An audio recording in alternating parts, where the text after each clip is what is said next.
Testing,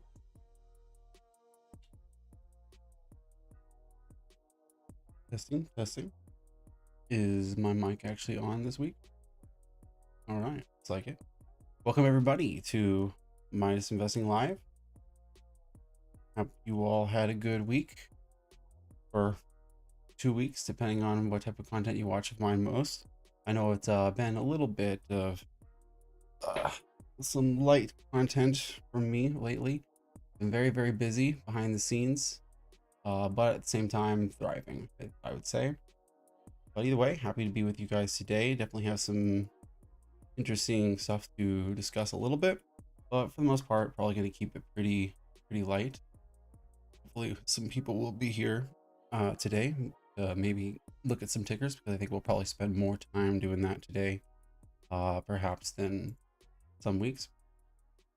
But anyway, I will discuss some of the things that's been going on in my life, partially because I'm a little bit excited about it. Like I said, it's kind of what the title is meant to imply.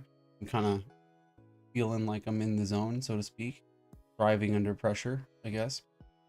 As everybody who watches my channel probably knows, I am a full-time student, graduating in May with my bachelor's in finance, and I've been working quite a lot trying to find an internship or a job opportunity for when I graduate. And I finally got my first internship offer this week, so I'm pretty happy about that. It's been very exciting news for me. It's not necessarily one of the ones I was actually most hopeful for, so I am actually kind of hopeful that maybe other offers will be coming my way, maybe this week or even the week after that. And I'm still applying to plenty of other places. Search never stops, even once you find one opportunity, because you can always try to parlay into different opportunities. Not going to say what company it's with, but I will say it's a relatively small company. So even if I did say who it was, I think there's a good chance a lot of you would have never heard of them. They are a relatively small accounting firm, far from the big four. But either way, still very exciting. Feels good to be wanted and all that. So it's been very exciting for me because yeah, spent some money getting the degree, so definitely trying to really feel sure about the job opportunities at the other end. And then other things kind of going on as well. It's been actually just very busy at school. That's part of the reason that I had missed one week of my my scheduled performances. I was also a little bit under the weather, but I also had a bunch of schoolwork to do, and so it was kind of the combination between the two. I had a bunch of group projects which completed out pretty well, so been pretty happy about that. I have a couple more group projects I have to do before the end of the semester, but at the same time, those ones I'm less concerned about than the one I actually had finished. And then, well, there's just the rest of the semester as well. And then, well, I mean, other things going on as well. I have to kind of rearrange a little bit of my living situation, or more specifically, my roommate situation. So I'm kind of essentially trying to find new tenants for the room that I rent out at the same time. And then also looking to maybe even buy a new car here in the very near future. So it's honestly a lot of things on my plate lately. Partially why I've been kind of missing out on my usual schedule, both the live streams every week and the valuation videos every other week.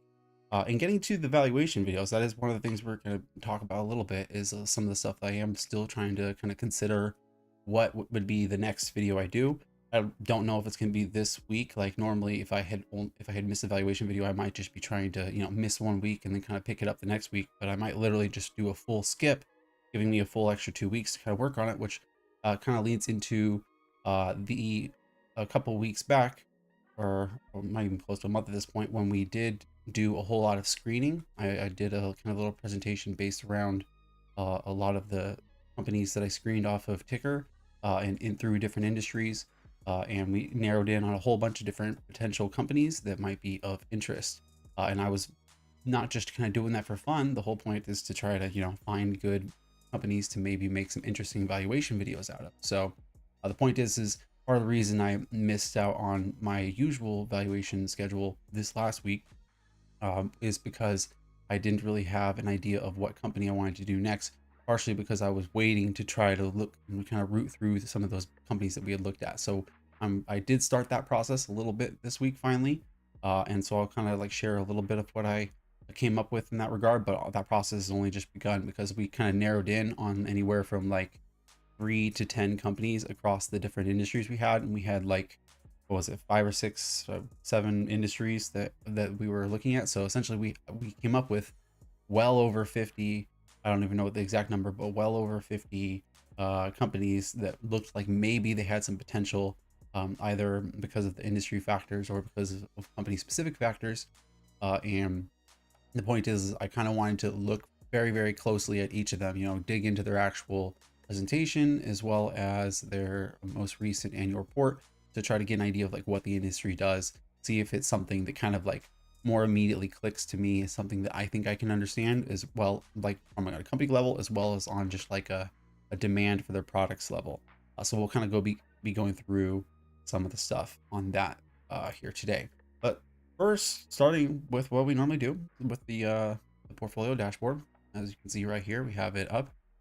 And depending on how closely you pay attention to this dashboard week in and week out, you might notice that there is something very significantly different, which is this very, very large red slice that you can see right here on the strategy pie, which is the short position section of the pie, which is normally not existed because I haven't really had short positions for the most part, unless you're counting the fact that I buy puts on the S&P, which technically are a form of shorting, but it's not direct shorting. It's essentially, the potential, the option to buy into a short position essentially after the fact, so to speak.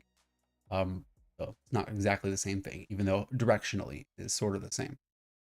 But the point is this week, for the first time, the momentum strategy that I had been talking about for quite some time, which is what my large position in the VU S&P ETF was for, which was essentially a position I had put in place with a strategy based off of a 1 day time horizon, where each day I look at some factors in the market and try to determine effectively what I think the direction of the market's going to be literally the very next day after that. And then I make buy and sell positions based off of that.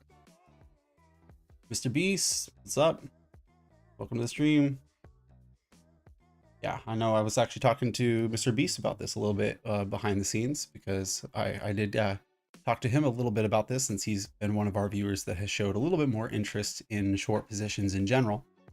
So he's already kind of heard a lot of the spiel about the short position. But the point is yeah, so continuing with that though, as I say, you can see here it says that about 18% of my portfolio is currently in short position, and that is entirely on the S&P 500. It's an S&P 500 ETF that I'm shorting, and you can see it sort of right here. Now, I will say that normally when you're showing your portfolio in terms of allocation with long and short positions, the idea is that you kind of net them out against each other, so that you can kind of show your net exposure to each of the positions. So I haven't really designed this dashboard in a way that really works well with that kind of way of displaying information. I might try to work over the next week or something to kind of change things around so that maybe I can show it that way. But like effectively speaking, it shows VU here as, around 18% of the portfolio, but technically speaking, it's negative 18% of the portfolio. Or well, actually, no, it wouldn't be negative 18%. It's actually a little bit more than that because of the way that I have a position here. I have it netting against my cash level. So it shows my cash levels is super high. You have to understand that's because I sold short, right? So when you sell short, you receive cash up front and then you have the buyback later. So the very, very huge increase in cash is effectively just the short position. And technically this should be negative. So that does kind of skew a little bit of the perspective here. But we'll get into some details around the momentum strategy shortly after I finish talking about some of the other portfolio details. But the point is that strategy basically only works for the most part when you're shorting only 1, 2, maybe 3 days at a time. It's not really a very long-term perspective. Like I said, it has a 1 day time horizon, and it's very, very sensitive to specific factors, where really you're only trying to short the market when we feel really, really confident that we have a strong conviction that it really is going to continue in a short downward perspective. It doesn't just short the market randomly thinking that, oh, this is going to be a down day, and then it captures every down day. The idea is that it knows that it's had several down days, and it's really trying to confirm, are we really, really likely to continue that momentum to the downside? So like I said, we'll recover that strategy a little bit in a second. I know I've talked about it a few times in some recent streams, but the point is we're now in the heat of it. We're in the short zone. We're in the bear moment of time. So we did short on Friday. That obviously Friday was in fact a down day. So the first day of actually shorting with this strategy, it did in fact work. But the signal still shows a bear signal. So we'll still be shorting on Monday. It is a weaker bear signal, mind you, but the point is I have well-defined specific range of where the indicator has to lie in order for me to go from shorting back to long or back to super long, where I in fact am using leverage to the upside, because that's effectively what I've shown. So the point is it does work a little bit on that front. Post World Cup. Not interested in promotion. Please don't be advertising in my chat. I might make it so that you can't do so if you continue to do so. But thanks for offering, but I'm not interested in it. Yeah. So anyway, continuing with that though, other things going on in the market. Obviously, as I was kind of saying, it has been a little bit of a continuing downward week. We've had a little bit of downward weeks for a while now, but you know, the last week or so has definitely been a little bit more rough. It's definitely kind of showing a little bit of a continued pattern here into the downside. So we'll have to see what kind of happens with that. But the point is obviously a lot of positions in the portfolio are kind of continuing to the downside as a result of that. Definitely getting questions behind the scene pretty regularly from people about positions such as Generac and PayPal and InMode, and over here, as well as I've also got a couple questions recently about my Meta position, considering there was both a pretty strong earnings report from them, while at the same time not necessarily getting a whole lot of upside action on it, which I'm mostly going to blame on the market, which is kind of why I'm bringing it up at this moment. And then also last week, I did mention that I was going to be essentially watching and monitoring and considering my position with Tyson, considering the changes to the model that I made that essentially made some adjustments to the vast majority of my fair values in some ways on the valuation dashboard. Tyson being one of the ones that was punished a little bit more than others, especially in regards to the portfolio positions. And then I had also mentioned that Hibbit, as well as oh, what was the other one? What was the other one I did? Yeah, I don't know why my mind's not coming to it right now. But the point is, I did. Oh, that's right, Freeport McMoRan. There was a, I did ditch my Hibbit position in my Freeport McMoRan position, which is another reason why the cash position is larger. Frankly, it's not just that I sold short, but I also sold out of some positions. So yeah, a huge amount of cash right here. Though, like I said, more than half of this cash effectively has to be used to buy back the VU shares at some point. And if not, like I said, going into a leveraged long position with it, because that is more often than not where it ends up lying. So the real cash position is probably closer to 15 to 20% on a net level, even though it seems to show itself very, very high on that front. But the point is like I said, our position is net or gross, not net, the gross about 18% short right now. Because as I was saying before, when you try to show a pie like this, you can't really show it in a net format. I could show it in a net format on this graph right here, because these negatives can go, you could go theoretically below zero into a negative range. But whenever you're showing like a pie like this, you can't really show a netted position very well. In fact, one of the more common ways that I see people display portfolios that are long and short is they'll just have two separate pies, where they'll say this is the long portfolio and this is the short portfolio, and then they show essentially, two ranges based off of that, which maybe I'll consider something like that. I'm not 100% sure how I'm going to go about maybe changing some of the ways that I display my portfolio. But anyway, scrolling down a little bit, let's take a look at some of the returns as well in the last couple weeks, because that's been a little bit interesting to watch. I did mention last week that our portfolio had essentially dropped back down to 0% returns year to date, which, kind of disappointing, but is what it is, especially since the market itself was still up at around 10% at that time. But hey, the market took a little dip this week. Our portfolio took less of a dip this week than the overall market, and it took way less of a dip this week than the the small cap index. You can see the small cap index is now significantly underperforming us, whereas we were kind of going pretty closely in tandem with the small caps for a lot of the second half of this year so far. But then literally just in like about a week time, we suddenly got over 5%, close to 6% of outperformance against the small cap index. And then our underperformance relative to the S&P 500 is now about 9.5%, where at its peak level, they were outperforming us by like about 13 to 14%. So the gap has closed between us and the index, though it's still relatively far. As I said, still kind of like about 9%, 9.5% or so. But that's just in 1 week's time that we got some difference there. And as I was kind of saying, literally only last week, my strategies are very much more likely to outperform in turbulent markets. That's just kind of the way that my kind of conservative approach to things go, both in terms of the types of companies and positions that I like to buy into, as well as some of the more macro strategy aspects of things I like to use. Like for example, having certain instruments that are outside of regular common stocks, as well as, like I said, having a short position against the market itself. Though, like I said, that's only likely to exist for 1 or 2 days at a time. And so, yeah, I want to make super clear. It's like, yes, I show my portfolio as being about 18% short right now on a gross level, but that is not in any way some sort of recommendation to anybody out there to go shorting the market. As I said, I am going to be shorting on Monday, but it's honestly probably unlikely that it'll go past Monday. Like, it's honestly surprising enough that it even told me to short 2 days in a row, let alone the odds that it maybe tells me to short 3 days in a row. It's possible. The signal is independent and it only functions on, like I said, a 1 day time horizon. So each day it resets and readjusts and rethinks about the strategy. But I wouldn't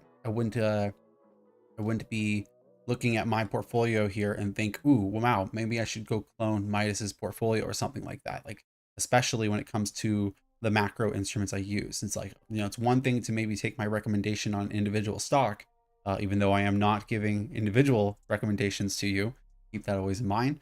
But if you were like, I like his analysis, maybe I'll buy into that company. That's one thing. But I really, really would not recommend people try to follow me too directly into things that involve the macro instruments and stuff like that. Mr. Beast, only to me, guys.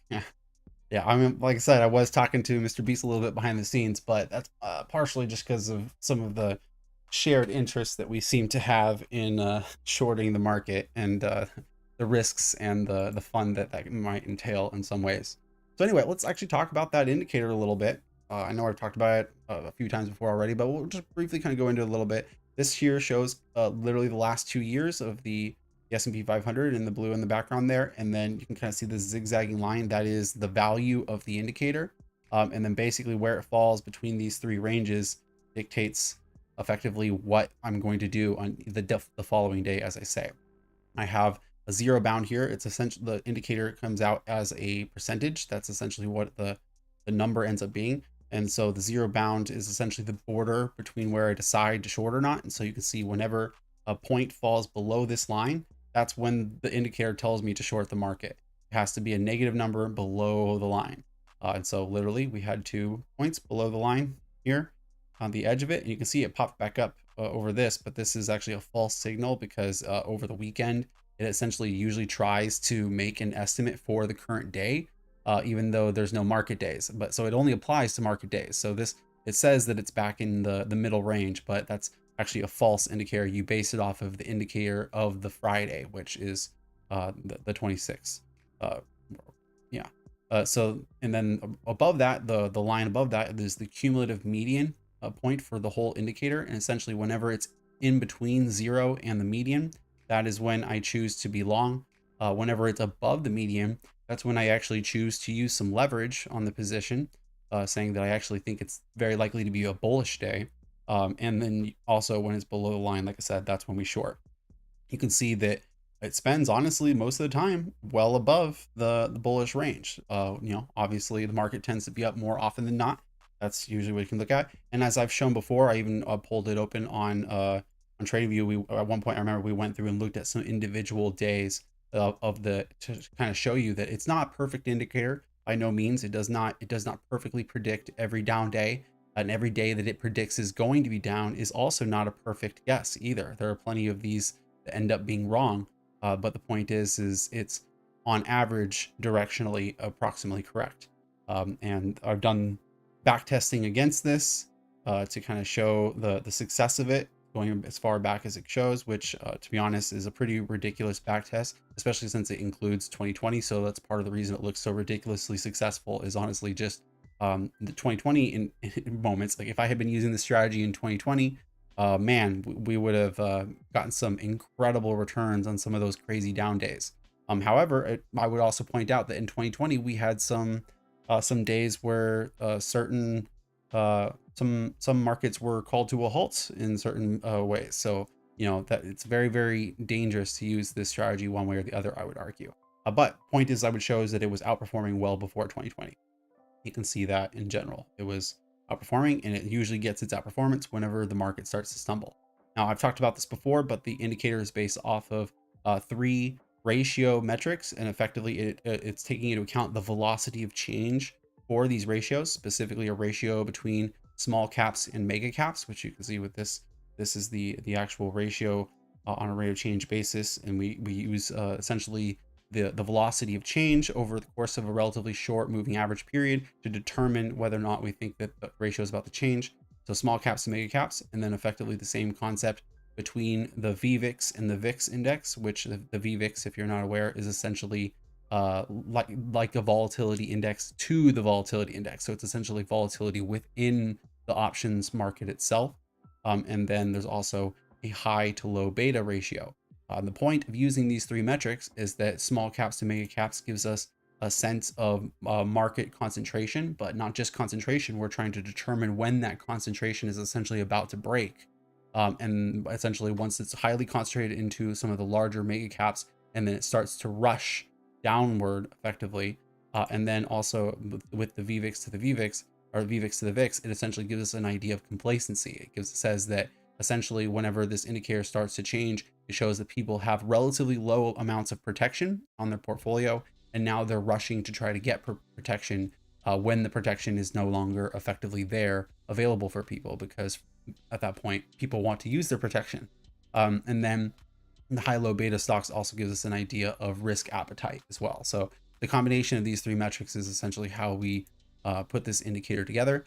Like I said, I'll let you guys know how well it performs over time. But the point is here we are finally in the lower bound area where it starts to indicate that we should make some actions. And as I said, as of Friday, so far so good. So we'll see how well it works on Monday as well. But the point is, I guess you should say that is me effectively saying I think Monday is going to be a down day. I think I have pretty high confidence that Monday might be a down day. But obviously, as I said, it doesn't work every time, so we'll see how it goes, but that is what it is. So anyway, enough talking about that. I know a lot of people don't care too much for that. A lot of my viewers are just like pure value investors. Other people are a little bit more experimental. So that whole idea appeals to some people more than others, I know. But either way, I like to experiment with different things from time to time. Now, coming over to the value dashboard, this we talked about last week. I was doing a lot of changes on, and then last week I had successfully made all of the changes to all of the valuations except 4 companies that I had kind of listed at the bottom that I hadn't fully finished. So as of now, I have fully updated all of those companies. So the whole dashboard has been corrected at this point with the changes that I had to be made. The changes, if you weren't watching, essentially were me adjusting the way I do capital expenditures in my valuations, changing from using a sales to capital ratio for estimating yearly capital expenditures on the projections, using a percentage of sales method. And that way it gives me a little bit more freedom to adjust the overall invested capital base depending on specific kind of idiosyncratic weird ways that you might need to adjust things in some of the years at the start or at the end. But the point is still using the sales to capital ratio as kind of like a guiding line to think about where we were at the start versus where we were at the end. But the point is on an incremental basis, I decided that a percentage of sales works a little bit better for that purpose. And I also adjusted some of the ways that the time value of my fair value estimates were adjusting over time, because I try to make it so that my fair values change effectively as the year goes by. You know, I do I make a valuation in the first week of January, well, here we are almost in November. That's 11 months, right? And so the point is um, the number that I said was fair value in January, if I was correct about all of the estimates, if all of the cash flow estimates and the discount rate estimates were correct,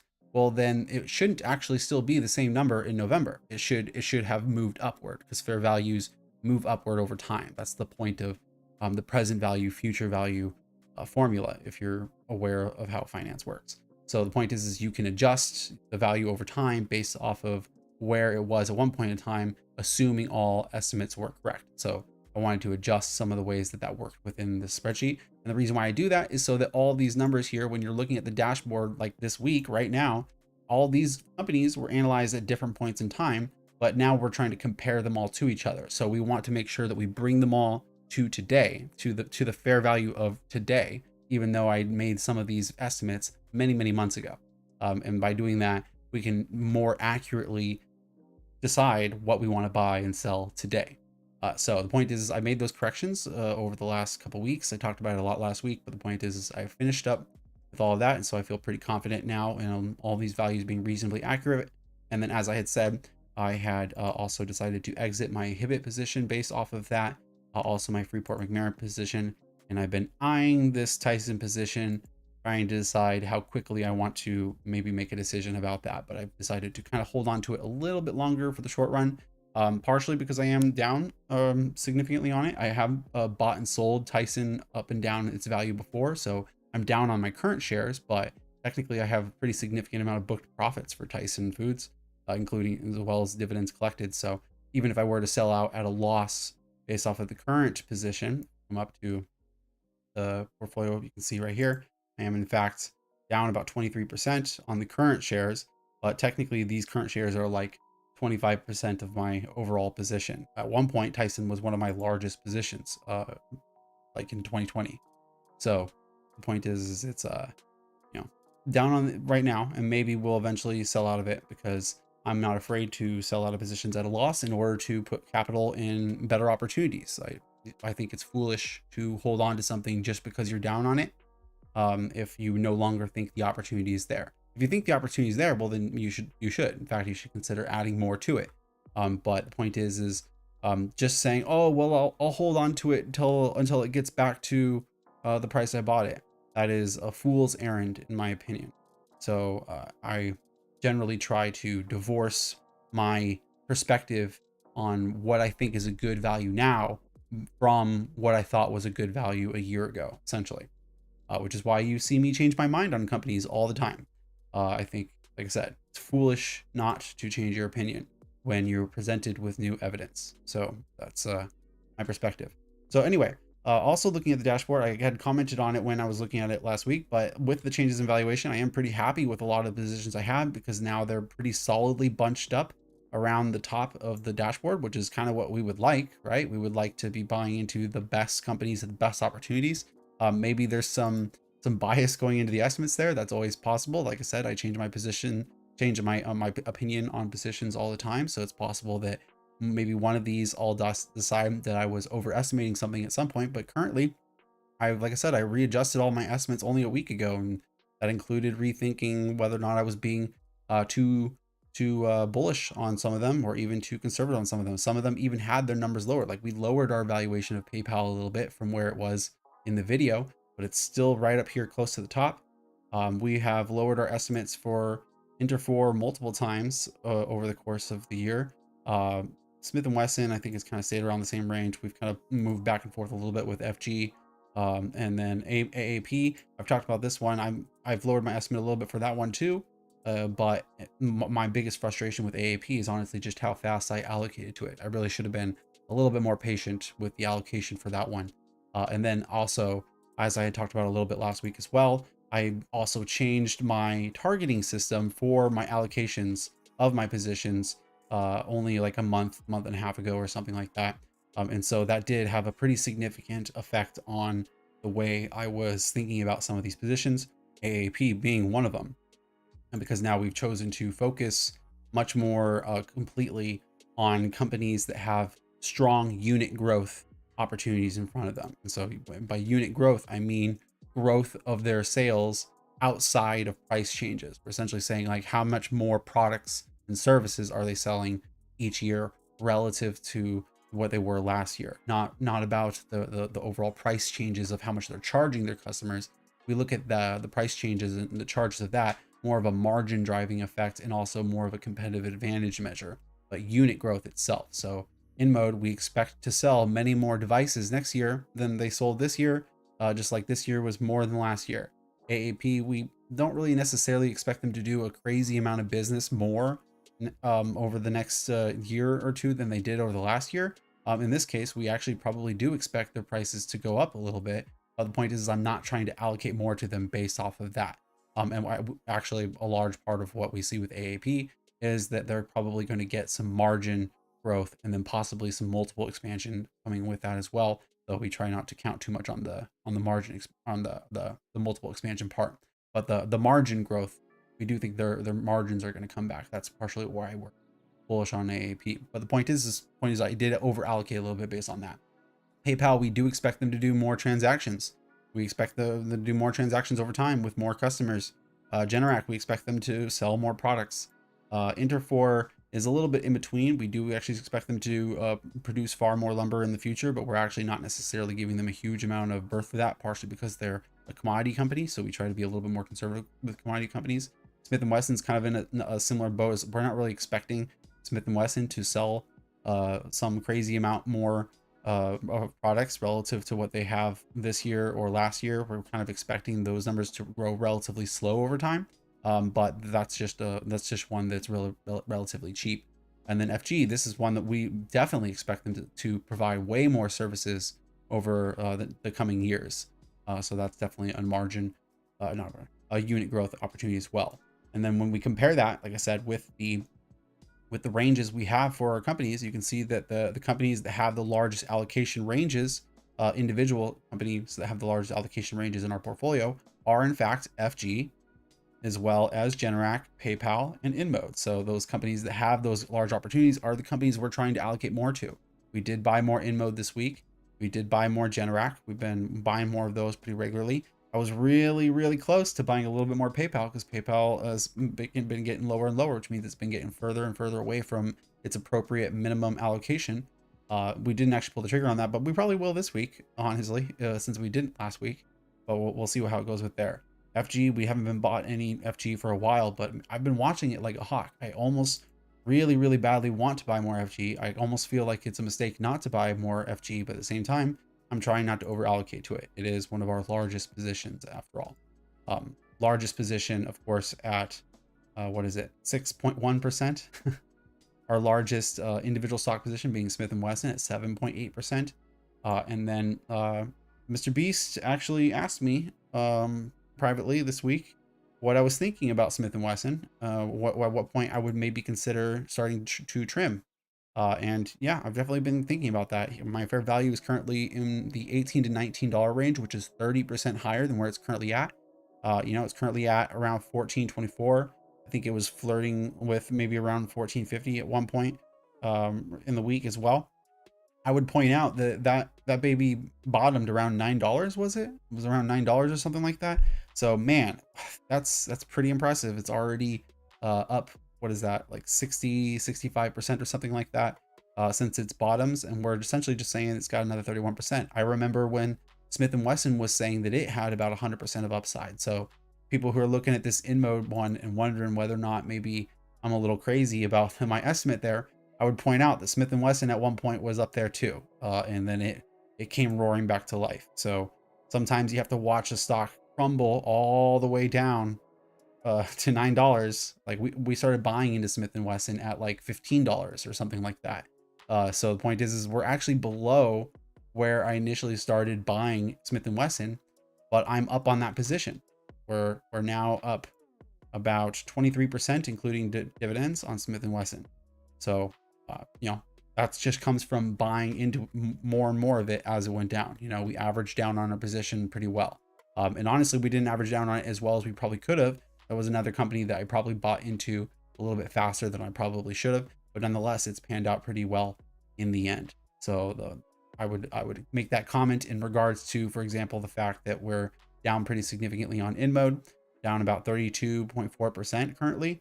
But as I have showed, we're still pretty lightly allocated to it. So we still have a lot of room to add here. I could double my position in mode and it would only be about 4% of my portfolio. So that would push it up to around here between PayPal and Generac if I was just to in one day double my in mode position. And then obviously if you double your position, it cuts your downward overall total return in half. So I would go from negative 32% to negative 16%. Now I'm not going to do that in one day, but it's very likely I'm going to do that over time. Obviously we can't assume that the price necessarily stays exactly where it's at over that period of time. I would actually expect in mode to be drifting upward as I'm buying it probably. So it's very likely that I wouldn't get exactly, a halving of that downward that percentage. But the point is I very much expect in mode to, in the end, kind of perform similarly to Smith & Wesson. So, get me back in a year and a half or something and tell me if I'm right or wrong or something like that. But anyway, yeah, coming back over to the dashboard. Other comments I kind of wanted to make in some regards to this. Barrick Gold. I've been kind of tempted to maybe buy some more of this with my readjustments to the fair value estimates. This one also started looking a little bit better than I had some of the estimates I had previously for it. So the changes to the capital expenditures definitely improved things for it a little bit. And then I kind of wanted to just call attention to gold itself, the metal, which crossed back over the $2,000 an ounce line once again here this week. That's now essentially the fourth time it's flirted with that price point since 2020. Which if we were to scroll back even further to look at look at the weekly chart, then you can come all the way back to 2011 when it was first flirting with that point. It didn't actually quite reach it. I'm pretty sure it only topped out around like 1900 and change, 1950 or something like that. I don't remember. I wasn't invested at that point in time, so I don't really remember the exact high or whatever, but it's something in that range way back when. And then obviously it languished for a very long time. Now, I've talked about this a lot on the channel before. Gold tends to perform as kind of like an alternative asset relative to bonds, specifically treasury bonds. It typically acts essentially like a competitor to long-term treasury bonds. Specifically, you can kind of think of it like an inflation protected bond with a yield of 0%. That's kind of like what gold essentially is. It's like an inflation protected bond with a yield of 0%, where essentially all of the return comes from price appreciation. It tends to move inversely with the movements of interest rates as a result of that. When interest rates, specifically real rates, like I said, inflation adjusted interest rates is the what's the currencies? Inflation adjusted interest rates are what matter. So I'm showing here the not inflation adjusted, the nominal interest rate right here. But the point is this still usually has a pretty huge effect on that, regardless of the inflation part, because the inflation part can very often be much more stable than the actual interest rate, depending on the dynamics. Like right now, interest rates are changing much more rapidly than inflation actually is. So effectively, they're essentially kind of moving in tandem as sort of a result of that. If I was to pull open a thing of the tips rate, which I really want to go searching for right now, then we could show you exactly what that means. But if you could usually look at tips rates and gold, and you'll see that they tend to move pretty inversely in that sense. So the point is I'm showing this because, with all the talk about interest rates, a lot of people expected gold to crash very, very significantly when we went on a tightening cycle through here, because that's sort of what you usually see in history, is that gold will go up whenever inflation is going kind of nuts, but people don't necessarily expect interest rates to go up with them, or even when interest rates are going down, people tend to see gold go up. So then often you see gold crash later on. Well, like I said, whenever interest rates are starting to rise, when a tightening cycle is occurring, you very, very often see gold crash very significantly. Like we saw going from that 1900 level all the way down to around $1,000 an ounce is where it bottomed. And then it stayed there for quite some time before going on the new bull run to 2020. I call attention to that because obviously in 2022, we started a new tightening cycle, and it went from the levels it was at a little above 2,000 an ounce, and then it crashed to 1,600. That's not quite as extreme of a crash, is it? Not quite 50% It's much less than that. A lot of people were expecting it to crash much further. I myself thought that it was very possible that gold was going to go back down something like 1,200 an ounce, or something like that. It wouldn't have shocked me if it had done that, especially since the interest rates are now in the 5% range. It's honestly pretty shocking to see that it's stayed within this kind of range right here for this entire period of time, despite that very historically dramatic tightening cycle. I'll stop for a second to answer those questions from 5 No TV off of Twitch. And I was like, I've seen your name before. What's up? He was like, how do you buy and store gold? Well, there's a few different ways to go about it. I do hold a relatively small position in a gold ETF, specifically the Granite Shares BAR ticker ETF. There's obviously the much more famous other gold ETF ones. I chose this one partially because of fee reasons and also partially because of its geographic location, because gold ETFs are usually in the form of a trust that physically holds the gold minus some minor level of expenses. And I specifically wanted to have mine internationally held. So that's part of the reason that I have this here. It's a little bit of a complicated process to try to claim the gold from the trust. So effectively, if you're holding it in your portfolio, you should think of it more as exposure to gold and not necessarily that you can literally go pick up that gold. But technically speaking, if you own enough shares and you want to go through the complicated like paperwork process, there technically is a way for you to go claim the gold in the ETF if you want to. But and like I said, it's a little bit complicated. So unless you're like a high net income or a high net worth investor, it's probably a little difficult to actually use it that way. But obviously, there are gold bars and coins that you can also buy as well. I would say that if you're interested in buying gold bars and coins, be very careful about that, because they usually are being sold at like a premium. It can be very tricky to find sellers of gold that will sell you gold very close to the current spot price. They usually want to charge you a pretty significant premium for whatever method you get it. And then that's complicated by the bar and coin stamping process as well. Different countries and different entities like to create coins that are, designated with like specific faces that look specific ways. It's much like normal money, right? You make your dollar bill, you put a bunch of like special little things on it so that it can't be counterfeited or whatever like that. So there's kind of a similar idea when it comes to gold, where if you like, one very famous one is gold eagles. That's one of the US gold coins that is very famous and very well liked. The point is gold eagles and the mint that mints them has a great reputation. So essentially you're paying for the reputational value of the bar or the coin that you buy, often if you're buying one of these premium purchases. I do myself own some gold, not a huge amount of it, but the point is I do own a little bit of physical gold. But the point is if you're trying to own literally physical gold on yourself, you got to also take into account things like storage, which includes, protection. That's one of the reasons that it might be worthwhile just to consider, like I said, the gold trust idea. Though keep in mind that doesn't mean you're, like I said, able to physically claim it. You might be able to, but the point is you have to decide, what is it you want the gold for? Do you want the gold because you literally think you're going to need to use a gold coin to buy something in the future? Or do you just want exposure to the price of gold? That's the question. If you're just wanting some gold exposure for your portfolio, well, then I would recommend you get an ETF. If you literally want to physically own some gold, it's a little bit more of a complicated process, and there's a lot of questions about, like I said, storage, safety, security, reputational value, and things like that. Because you can also buy gold coins and bars that don't have as strong of those reputational values, but then you have to ask questions about whether or not how pure it is, and also how much you can trust the purity of it as well.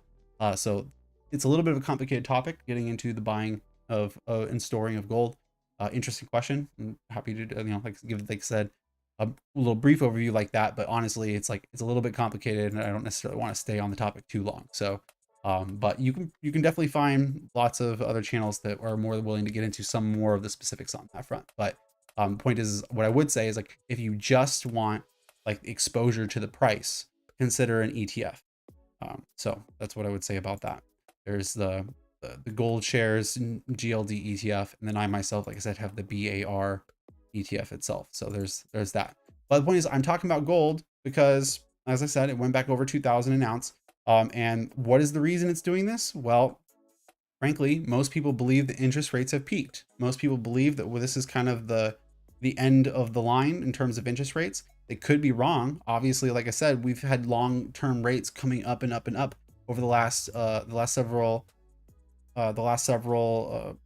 weeks or so, months, depending on what kind of time frame you want to look at it. But we've been going up and up and up in yields, but at the same time, gold is going up and up and up. It was kind of going down a little bit, but now it's going back up. And every time it does another spike up, it's essentially a lot of people in the bond market saying, uh-oh, I think we've reached the end of the line in terms of the yields. Yields are going to start coming back down next year, maybe the year after that. We don't know, higher for longer and all of that. But the point is most people don't believe that longer part is actually going to be that long at all. So the point is, I'm just trying to draw attention to the fact that gold has been remarkably strong in the face of this tightening cycle. Most people expected it to crash dramatically. And the fact that the biggest crash we got was about a 25% pullback is honestly kind of impressive. Like 25% is not that much when it comes to commodities. Like commodities do some pretty insane things. And like I said, this kind of inverse relationship to interest rates does technically apply to pretty much all commodities. But it also comes down to the supply and the demand, specifically the demand for it in other industries. Gold is one of the more significant things that it is thought of is as an alternative investment class, and so that makes up a pretty significant portion of its demand. And as a result of that, it has a much stronger effect on this relationship. Whereas something like, say, copper doesn't necessarily have always the same type of action. Like you can see, copper hasn't done anything in that same period of time, though I would argue that it also has performed not terribly in the face of the tightening cycle, but it obviously hasn't spiked up when people are convinced that maybe we've reached the end of the road in interest rates, right? So it has a little bit of a different kind of relationship, and that has to do with the fact that its demand comes much more from construction and manufacturing than it does from seeing it as a monetary class.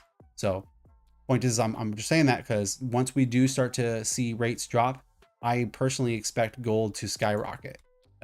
Skyrocket, and what I mean by that, I mean like 2,500 an ounce, maybe 3,000 an ounce. It wouldn't shock me if we saw 3,000 an ounce by 2025, 2026. I could also be wrong. It might also just be in the same range, but that would not be that big of a deal to me if it wasn't at 2,500 or 3,000 an ounce either. I would be sad if in 2025, 2026, it was at 1,200 an ounce. I would be very sad about that. But if it was still just kind of playing back and forth between 1,600 and 2,100, I would be okay with that. That wouldn't necessarily be a big deal to my portfolio at all. It is, as I say, it's a different type of protection for specific types of environments, specifically yield dropping environments. So anyway, enough on that topic. Let's move over to ticker. Well, not actually ticker, but my spreadsheet from the analysis that we were doing when we were screening a bunch of companies on ticker. So about a month ago, or however many weeks ago, we went through and I showed you that I had screened through something like, it was like 900 and something companies across a variety of industries. And then I made some estimates based off of different metrics.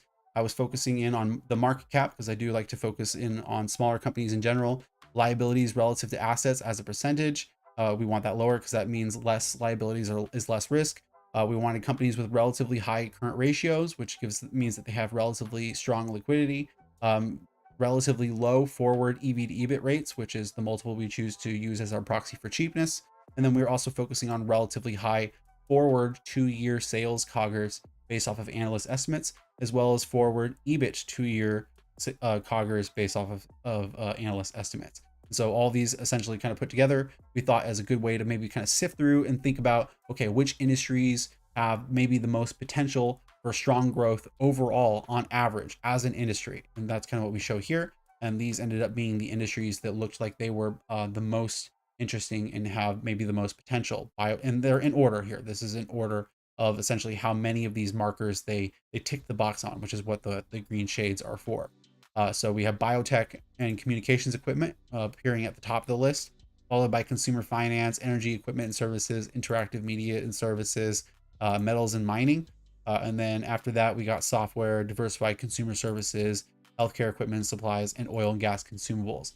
Now, I did point out that ticker is a little bit kind of random and sporadic sometimes about like what companies get labeled what industry. Like you can You can go through ticker and you can definitely be like, this company doesn't really belong in this industry. So there's often weird outliers within the group that kind of throw things off. One way in which I chose to try to deal with this is when I'm thinking about whether something's relatively strong, I'm using medians, not averages. So if there are outliers in there, it should help buffer that issue a little bit. But then one of the things we did is we chose to then narrow in on each of these industries, look at each of the companies within the group, and then do that same analysis on an industry level. So then we looked at all, like this one right here is all the biotech companies that were in that group.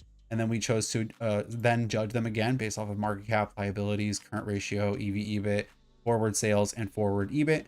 And then we chose to re-rank them, like I said, based off which ones tick the most boxes. So when we're looking at which ones tick the most boxes on an individual company level, unfortunately, the outliers are very likely to stand out one way or the other, either on the upside or the downside. So we just kind of have to take that into account and try to kind of think through it, which this is kind of what I was saying at the start, where I was saying that I was taking my time with this. It's one of the reasons I didn't get a new valuation video out last week, is that I kind of wanted my next valuation video to come from this analysis. And I wasn't quite done with it because I wanted to look closely, go through the filings, look at the company presentations for each of these companies that really stand out in each of these industries, and try to think about, okay, is there some interesting opportunities maybe somewhere in here? It was like, we're looking at which industries are the best, and then looking within those best industries to try to decide which companies are the best opportunities within each of these interesting industries themselves.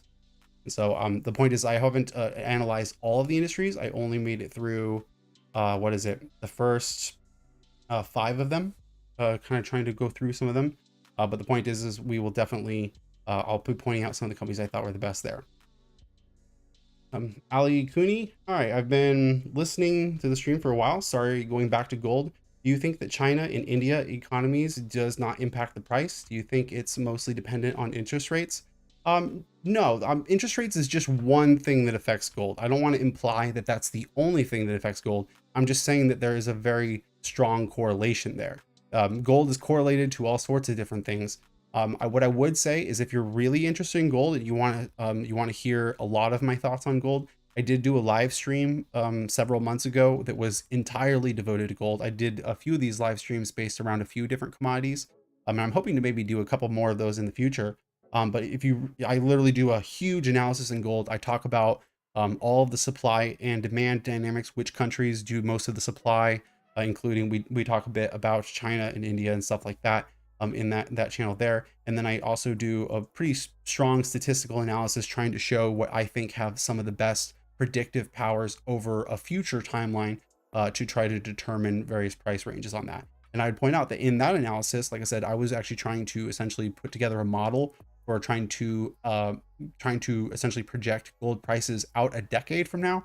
And the reason why I did this is because I wanted to have much more reliable commodity price estimates for my valuations. Since my valuations are based off of sales 10 years from now, that means for a commodity company, you need to have some sort of estimate of where you think the commodity prices are going to go over that period of time.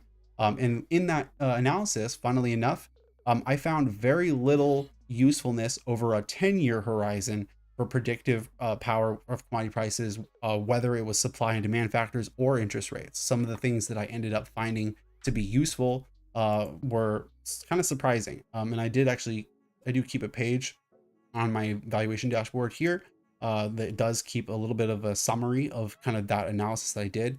So you can see right here, for example, it has the gold price from where it was a few months back. I don't have these prices right here, don't automatically update. But nonetheless, it says that basically based off of the end of year 2022 average of gold, which was just under $1,800 an ounce, I predicted that 10 years from now, I think the gold would be close to 3,200 an ounce. And that was based off of global population, oil prices, copper prices. We technically used global population in 2 different ways. I used it as a direct corollary factor as well as a forward corollary factor. Then I also used gold reserves per capita. Now, when I say reserves, this is specifically the what's called the national the monetary national banks. I don't know why the correct term is not coming to my mind right now, tip of the tongue type thing, but more like currency reserves, national currency reserves, not the reserves of the industry itself, not how much the companies themselves have stockpiled we're talking about the governments. The government stockpiles as reserves of gold per capita, as well as we used copper a second time as a forward factor as well. Now, the reason why copper, I think, is a good factor for trying to use predictive powers has more to do with economic growth and the way that copper is related to economic growth. So it's not necessarily that copper itself is some super special thing for gold. It's more of just like a proxy for other factors.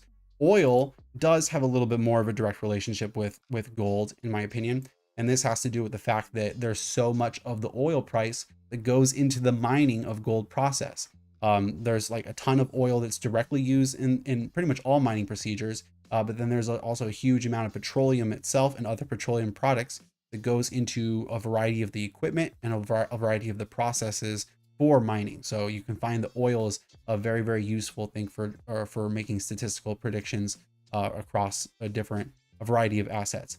So the point is, what I would say is, like, if you're very interested in gold stuff, maybe go check that live stream out where I go into this whole process very, very specifically. I did a live stream about gold on this method. I did one about oil, and then I did one about copper. I had hoped to at some point very soon after that get around to doing one on lumber, but I haven't done that yet. I have been working on that research behind the scenes, but then I'm always working on like half a dozen other things at the same time. Estimate of future population in a positive growth rate. Yeah. Well, it has to do with estimates of future, but when we're talking about direct factors, it's using the most recent population growth and then that making predictions about the future. The point is about using current data to try to predict future stuff, not necessarily always estimates based off that. But then in forward factors, we do rely on estimates of population growth from a lot of like government agencies, international government agencies and stuff like that. And whenever I use those type of things, I generally try to find a variety of other estimates as well. Also in that live stream, I also go and find, or I try to go and find other agencies' estimates for gold prices themselves. Like there's some places out there that give you estimates of what some of these commodity prices are likely to be over the future itself. And hey, take everything I say with a grain of salt. I'm always just out here trying to do my best research and my best analysis. And oftentimes I'm just doing things because I feel like I need to. As I said before, I made these estimates so that I could use these estimates in valuations. That's kind of the point. The point is I need some sort of estimate of where I think things are going to go. And these are how these estimates get to. So all right, back to the ticker stuff. Like I said, I'm more than happy to go backward a little bit to talk about something. But yeah.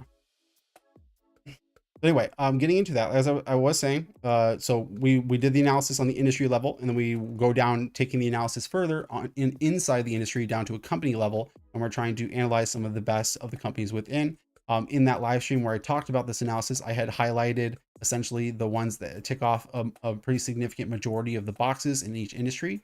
Some industries had a larger amount of sample size, like the mining group here you can see is kind of huge, whereas like say this consumer finance group is relatively small. And then likewise, the amount of companies that ends up being better than the median within the groupings kind of depends on the industry as well. So some of these have more than others, and they were marked purple here on the side if they were the ones that I said I wanted to kind of look into a little bit. But now here near the top of the groupings, I started to mark some of these different colors based off of, like I said, me going through, looking at the annual report, looking at the company presentation, and then kind of doing a little bit of a gut check, so to speak, on whether or not maybe I want to look into these companies a little bit further. Now, I will point out that all three of these biotech ones, and we're looking at the biotech first, all three of these, when I looked at their filings, they all appear to be highly unprofitable companies. I think 2 out of the 3 of them basically had no revenues whatsoever, or like basically minimal revenues. And so each of these are early stage biotechs. And then I chose to kind of show a little bit of a legend here to show you what the colors mean as I start to mark them. If I mark one of them red, it's not necessarily bad. It's actually technically better. If I leave it purple, that technically means I have no interest in it whatsoever. But if I mark it red, it means that it's kind of interesting, but I'm not jumping at the gun. So like out of these 3 biotechs, Immunopharma looks like maybe the most interesting out of the 3. Maybe the one that if I had to kind of gut check which one might actually be a successful biotech a few years from now, I feel like maybe that's the one that has the interesting opportunity in front of it. And it has partially to do with the type of drugs that they're doing, the type of illnesses that they're targeting, the market size of said drug sizes or whatever. and stuff like that. But nonetheless, if it's marked red, I'm probably not actually going to do a valuation on it.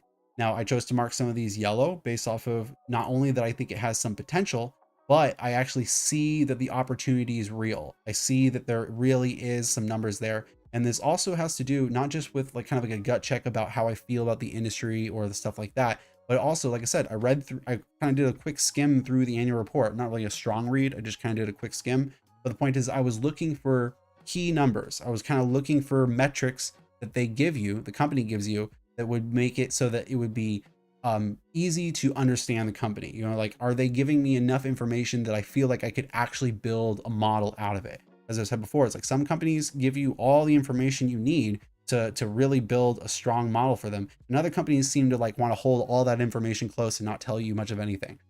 In my experience when looking at biotech filings is they tell you all sorts of stuff about the drugs, but they almost tell you basically nothing about the patients and like the actual market itself. Usually there's exceptions, but the point is it's often hard to find them giving you information about like what you might be able to actually expect in the market itself. They'll tell you a whole bunch of stuff about the trials and the chemistry and stuff like that. But here's a hint for you. I'm not a chemist. I don't know much about biopharma. And I've said that before. I'm not very interested in biotech because I don't feel like I can understand it very well. So that's why you definitely don't see any yellows here, is because I don't feel like I can understand any of these that well. But I at least felt like Immunopharma at least gave me enough information to be like, I feel like there's a real opportunity here. I don't think I understand that opportunity, but I feel like there's a real opportunity there. Or potential, like I said, I should say, because technically I labeled the yellow as opportunity. An opportunity is like potential plus a little bit of understanding. That's kind of the way you can think about it. If I mark it green, the bright green, that means that I'm actually interested. I'm actually interested in the company. It sounds like not only did they have an interesting potential to them, not only did they give me enough information, but I think I really could possibly understand this company, and I think I should really be looking into it. Spoiler alert, I don't have any marked green yet, but as I said, I only went through the first 5 of the industries listed here. And I stopped there partially because metals and mining was next, and that was a huge sample group, and I wanted to work on something else that day. So I decided not to look at those ones. But moving past biotech down to communications equipment, a relatively smaller grouping. The only one that was marked purple here was Gillette Satellite Networks, which they gave some pretty interesting information there. Not only do I see a real opportunity, but it felt like that they had given some actual potential for understanding of that opportunity. And it's a little bit of a technological company in some ways. It's a telecom equipment type company. They're heavily involved in defense. That was actually one of the things I thought was interesting about them. Defense in particular, they're making an acquisition this quarter, the final quarter of 2023, that puts them a little bit more closely aligned with the US defense industry, which could be interesting if they're providing tech to that. But they also do a lot of tech involved in not just satellites, but airplanes and stuff like that. So I thought it was an interesting company. I was like, there's looks like some potential here, some interesting stuff that they provide in there. One thing that makes me a little bit hesitant to go diving into them right now is that they are an Israeli company. I do already have a growing exposure to InMode, as I've talked about before. As I said before, it's like this is one of the companies I'm most excited about. But obviously there is a very large conflict going on in Israel right now. So I am a little bit hesitant to start adding a second Israeli company to my portfolio right now. But like I said, I don't necessarily think the opportunity will disappear super fast if that conflict was to come to a close. Because like I said, they also have their acquisition going on. They have some other stuff going on that might keep the stock languishing for a little bit while. So it's possible that we might be able to enter into the stock at basically a similar price level with much less risks on the horizon at some point in the future. So I'm going to, keep a tab on that one and maybe pay attention to it, but maybe not go jumping into an analysis of that one super soon. Then coming down, we end up in the consumer finance group.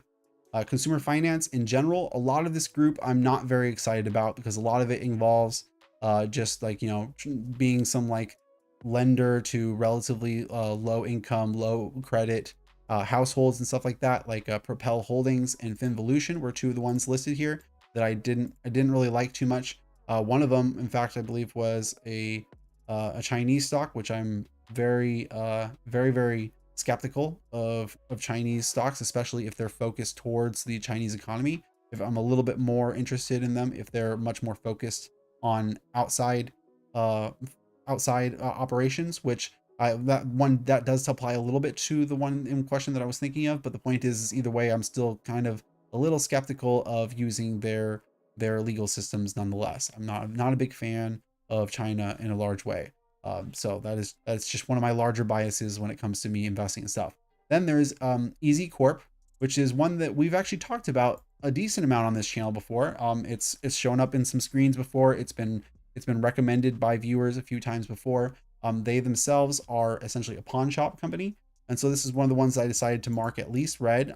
There's some stuff that I don't like about it, which I didn't necessarily know about that one we had talked about before, but some of the stuff that I actually had identified when I was looking at this, when I was looking at this analysis myself. So I actually went and was looking into some stuff related to the pawn shop industry, and that's kind of where I kind of came across some details related to the stuff.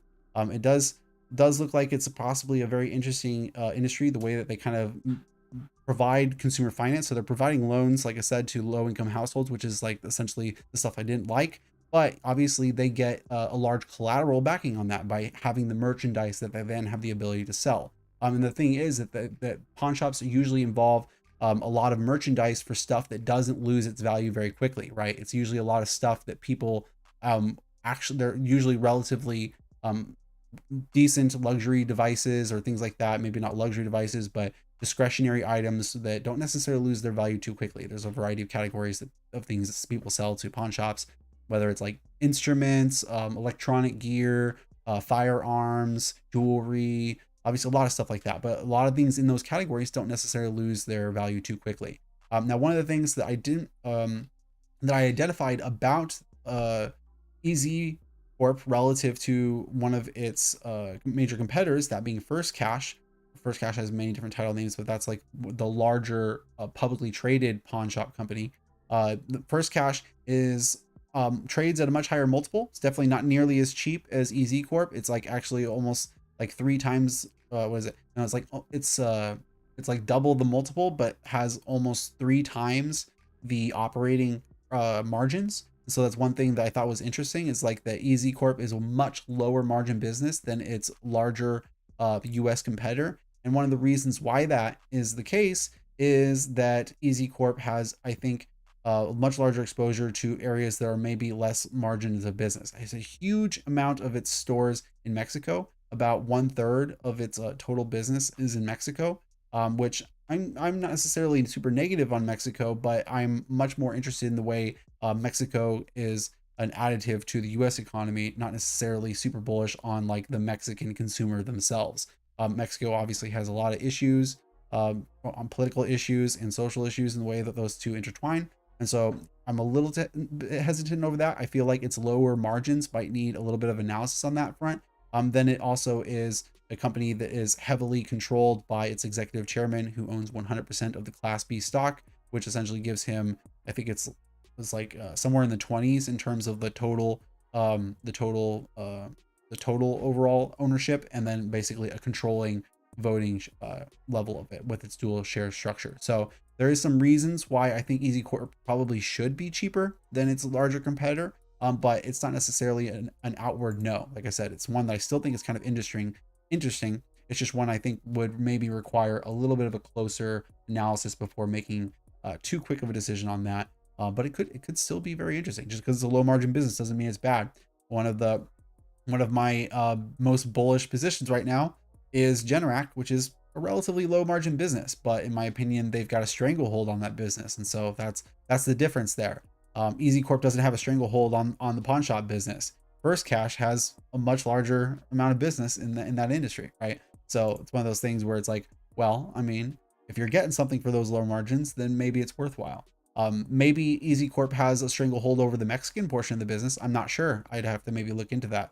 And like I said, I don't know for a fact that even the fact that they have a large amount of business in Latin America, I don't know for a fact that that's actually what's affecting their margins either. That it could be that that has nothing to do with their margins at all. But the point is different nationalities do where you're doing business does tend to affect your margins a little bit. So it's one of the things that I just saw was significantly different between them, and so it makes me say, ooh, that's potentially a red flag. Not necessarily a red flag. Like I said, we're still marking them red here. Ironically enough, like I said, red is not bad. It's actually better than purple in this case. So is what it is. It means it's at least interesting. It's at least worth the note. So then coming down, the next industry grouping that I did take a look at was the energy, equipment, and services industry, which we have a little bit more of a larger grouping for right here. Five No TV asks, I don't know if it's too off topic. I wanted to know what you think about the prison industrial. I cannot invest myself because of the country I'm locked in doesn't have the same system that has America, but I was kind of interested. Interesting. If you don't mind, I would be curious what country you're in. I'm often curious to see where my viewers are. If you don't mind sharing that. Italy. Interesting. Okay. Uh, Interesting. I'm not sure I've directly talked with an Italian viewer of mine at this point yet. But yeah, like I said, I always like to ask that question. It's just kind of interesting to see. You know, it's one of the fun parts of YouTube is that you get to hear from people all over the place. Yeah, I mean, I'm certainly not opposed to investing in the prison industry. I have done analysis on one of the prison companies here in America before. It is obviously a pretty controversial topic here in America and perhaps globally because, as you said, different countries approach that industry a little bit differently. I definitely think that there could be some interesting opportunities in that space, but they often have other issues that might become complicated because of the fact that it's very political. That means that you're going to how those companies are doing might have a lot to do with what's going on with the politicians at the time. There's also, I don't know how familiar you are with like how the American system works, but we do have federal prisons versus state prisons, and the vast majority of the prison system is actually done on the state level. And then some of the companies that are involved as public companies, they have their balance between the federal and the state a little bit differently, and then that also affects the way that the politics work. So, like for example, if the company itself for example, the one that I did analysis on is a company called Geo Group, ticker GEO. You can probably find stuff about that on YouTube.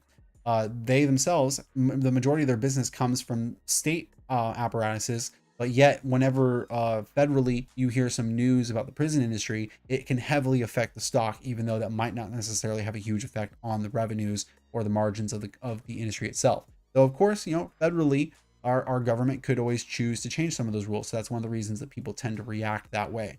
But then the other thing I would point out about that is that those companies are usually real estate investment trusts, REITs. And so that ends up having other effects on their valuation. Now, I've talked about REITs several times on my channel before, but I think a lot of people who do analysis on REITs, especially the people who do analysis on them here on YouTube, tend to do a kind of poor level of analysis on them. I think a lot of people essentially kind of take a lot of the things that the company gives you directly as given, and they don't necessarily treat the valuation the same for them. They kind of do this thing where like, oh, well, REITs are different, so we should use these metrics to analyze the stock that makes it different than every other industry, where I kind of disagree with that perspective. Like for example, the specific thing I'm talking about is that a lot of people focus on this concept of funds from operation rather than just trying to create free cash flows in the same traditional way you would for every other company. And I think that when you do that, you end up with kind of a mistaken understanding of how the cash flows are actually going to work for REITs. So I think a lot of people do valuations kind of poorly for REITs, and then they end up overpaying for them. So the point is, what I'm trying to say there is that REITs, in my opinion, in America very often trade at a premium to what they probably should because of the way people are doing valuations on them. And I think that over time that will change, or on an individual company level, it tends to change whenever things go badly for those companies. Now, REITs also tend to take on a significant amount of debt, which is kind of funny considering they're not given the tax benefits, the tax shield that normal corporations get from taking on huge amounts of debt here in America. And then that negatively impacts them as well. I bring that up in relation to the prison companies because prison companies themselves tend to take on significant amounts of debt. Geo Group, the one that I'm talking about, has been a significant bankruptcy risk company many times throughout the years. So it's something you kind of have to take into account. So I have nothing against the prison industry, but I would be careful when trying to analyze those companies, is my opinion. Anyway, back to the regularly scheduled program. Our energy equipment and services. Now, this industry, I would say this is an industry you probably also want to be pretty careful in, considering it is not only related to the commodities, given that it's the energy equipment and services, but it itself is the equipment and the services related to the energy products. It's not the companies selling the energy themselves. This is not oil and gas companies. These are the companies that sell to oil and gas companies. And so you have to kind of think about what that means for the kind of cycle of the business itself. These are companies that are part of the Capex cycle of the energy industry itself. And so you have to not only take into account where energy prices are and where energy prices are likely to go over time, but then you're going to have to take into account, okay, well, how much equipment has been bought, how much capacity have those companies really put in place for this part of the cycle, and how is that going to relate to the sales of these companies themselves. So when I was kind of thinking about this and thinking about these industries, as soon as I started looking at these companies, I was like, ooh, before I make decisions about how interested I am in some of these companies, I should probably go and take a look at a little bit of information related to that Capex cycle. So here I show a chart I found from the IEA website, which is the IEA is a website that you can find a lot of information related to the energy industry. For example, my oil commodity live stream that I was talking about earlier, I go through a lot of details related from the IEA, that is the International Energy Agency. So here we have a chart showing the global oil and gas upstream capital spending between 2014 and 2019. And what do we see? We see a nice downward move after we had peak oil prices before the major declines. So Capex spending tends to follow the oil prices. Oil prices crash, the oil companies' estimates of future prospects drop, and so their Capex spending dries up. And when that Capex dries up, a lot of these companies are going to do very poorly, right? Decent amount of them might even go bankrupt. So it's something you have to keep in mind is you got to be very, very careful about this Capex cycle for this reasons, because their spending is super dependent on they're like third down the chain of decision making, right? Like there's a lot of decision making that gets made on other companies and other macro cycles before it even gets to the Capex spending for the oil and gas companies. So then we saw that over the coming years, we started to pick back up a little bit. And then you can find articles talking about the spending in 2020 and 2021, how Capex spending has definitely started to pick up a little bit in the face of higher prices. But I don't think we've reached cap levels yet. So the point is, I would say is that I think Capex in the oil and industry in general has, for the most part, not come back to the levels appropriate given the amount of actual consumption of energy that we've seen over the last few years, as well as the amount of energy we're likely to see over future years. And in fact, I would argue that that's one of the reasons the oil prices themselves are doing pretty decent, right? Oil prices themselves, similar to the gold prices, also have not really cratered in quite the way that you might have expected, given the tightening cycle. We only bottomed at $70 a barrel, which is not that low compared to some of the previous bottomings that we saw. Like this is where that Capex cycle was bottoming before. We've seen 2014, 2015, 2016. It bottomed here in the 25 range, right? So the fact that the bottom of our tightening cycle so far, obviously it could crash back down, was around 65. Like that's pretty impressive, and then obviously we've been coming up in recent months, and I would argue that the reason that oil is being very strong in the face of the tightening cycle, even though this is not a monetary asset, this is one that is heavily tied to the economic cycle, like I was talking about copper. But why is oil doing so much better than copper in the face of all this mess? I think it has largely to do with the drop in Capex spend that we saw for several years. And so that means that there's not enough capacity for the amount of energy consumption that people have. And then we also have obviously the major conflicts going on between Russia and Ukraine, which heavily affects oil prices as well, considering how big of a contributor to that industry that Russia themselves is. So, and not to mention the fact that all the sanctions being put on Russia is essentially going to make a lot of Capex spending that was made in the past in Russia effectively worthless in the future. So that's effectively like dropping future capacity as well.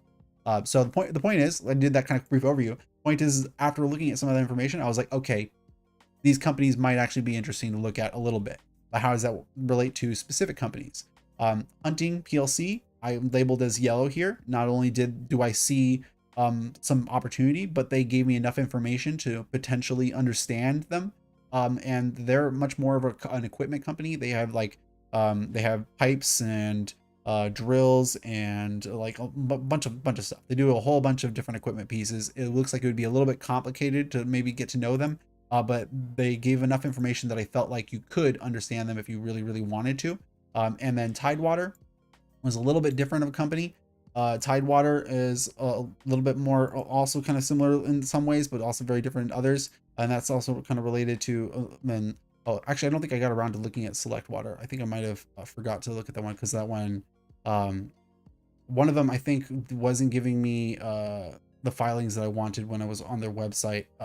Partially, can't remember. I think one of them didn't give me the information I wanted, so I didn't look at them. But then Tidewater was one of the ones that looked like it was potentially interesting as well. Although this one is much more about how you use water for the shale industry itself.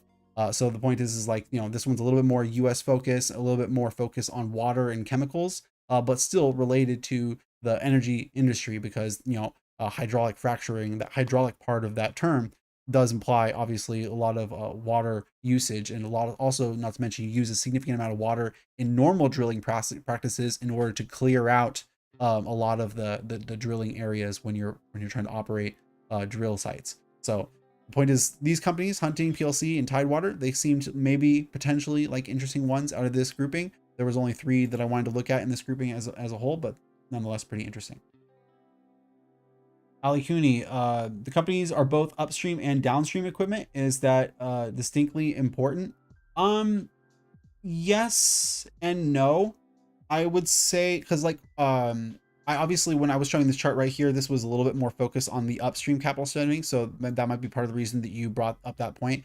I would say that it still kind of has a similar dynamic, even if it's part of the downstream, because the downstream capital spending is still going to be somewhat related to the expectations of where the oil prices are coming, and it's still being an after the fact. So it's still going to be this kind of down the chain decision because of the fact that other companies are making their decisions before you. That's the way that's kind of what I mean by being down the chain. I don't mean like down the chain in terms of upstream to midstream to downstream in the oil industry. I mean in terms of like the overall system of how buyers and sellers do things. Like there's one company that makes a decision, then another company makes a decision because they're the customer of the other company, and then another company makes a decision because they're the customer of the other, right? Like and that, it kind of makes it down the chain in that way. So I would say that downstream equipment would still kind of have that dynamic where you really want to be careful.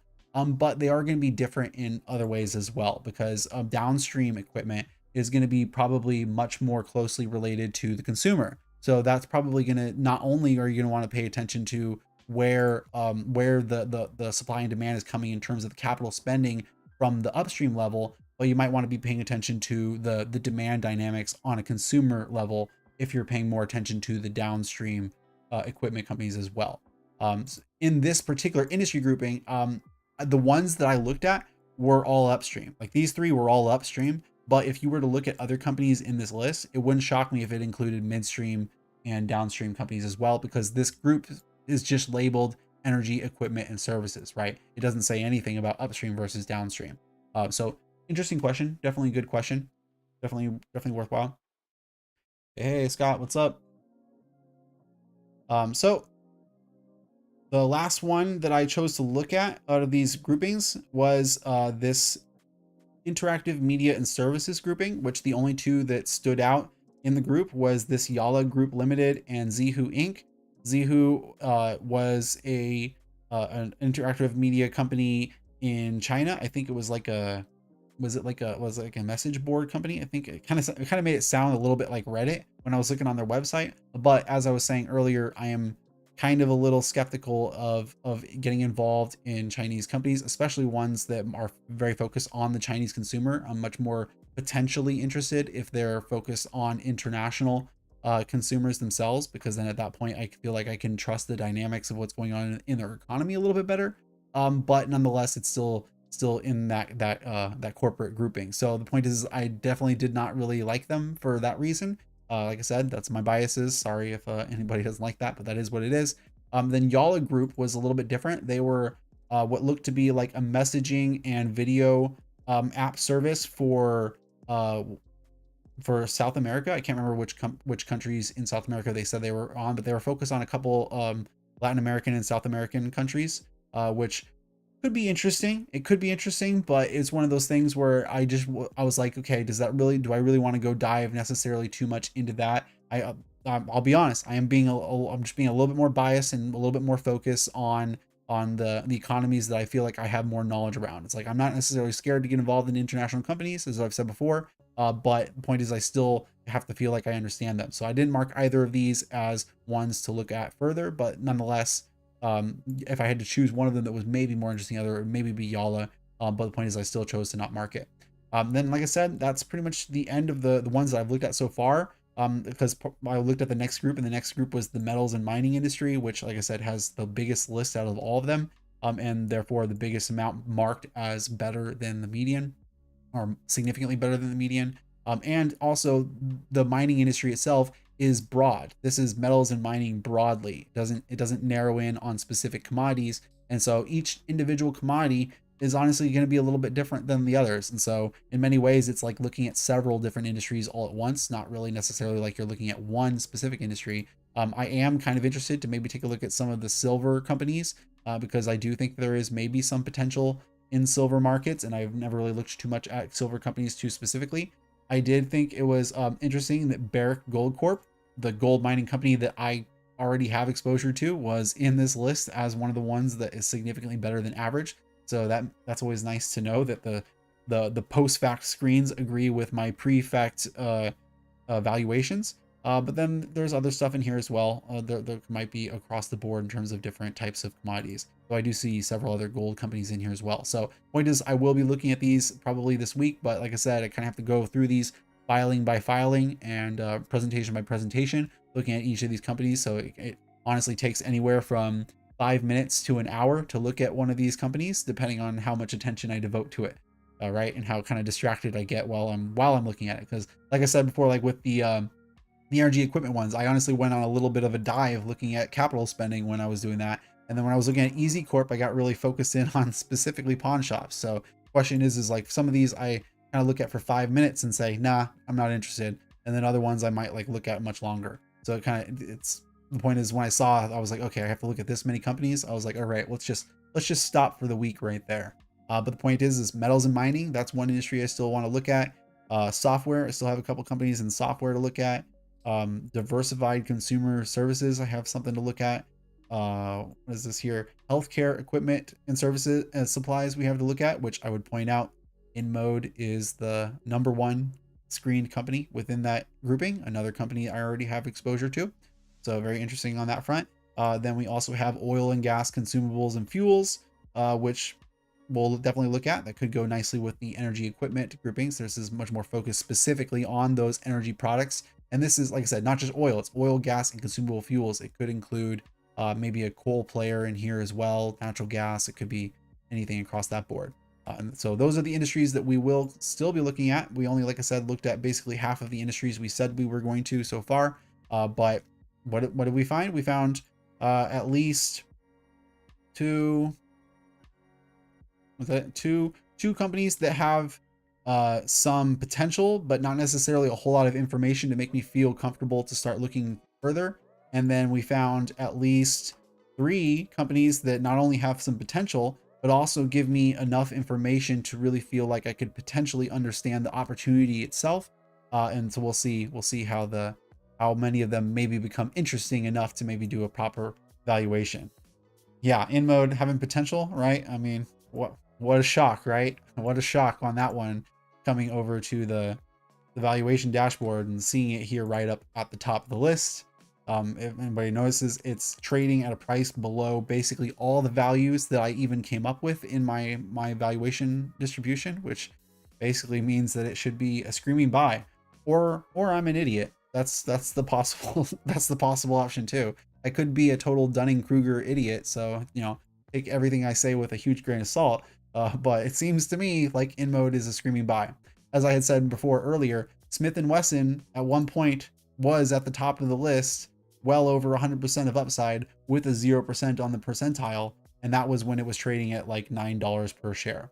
It's no longer at $9 per share is all I would say. So I don't know. I can't say for sure that InMode's going to do the same thing, but it kind of feels like InMode's going to do the same thing. So take that for what it's worth. All right. I don't know. I guess that might be it for today, guys. We did spend a little bit more time on the momentum strategy than I kind of intended to, but then we did get around to doing the whole ticker grouping, and did like some of those interesting questions we had, a little discussion about gold and the commodities. So it was kind of interesting, and always fun talking about the Capex cycle as well. So I appreciate you guys being here. Please like the stream on your way out if you haven't already. Please subscribe to the channel if you haven't already. Consider joining the free Discord. The link is in the description below. It's also the pinned comment in the chat. Join us to be part of our daily discussions of what's going on in there. People like to join, people like to avoid joining. One of our biggest viewers that wasn't a big Discord person, Jeff, he's not here today. I think he's watching football or something like that. But he finally joined, and I wanted to call that out. We convinced somebody to join Discord.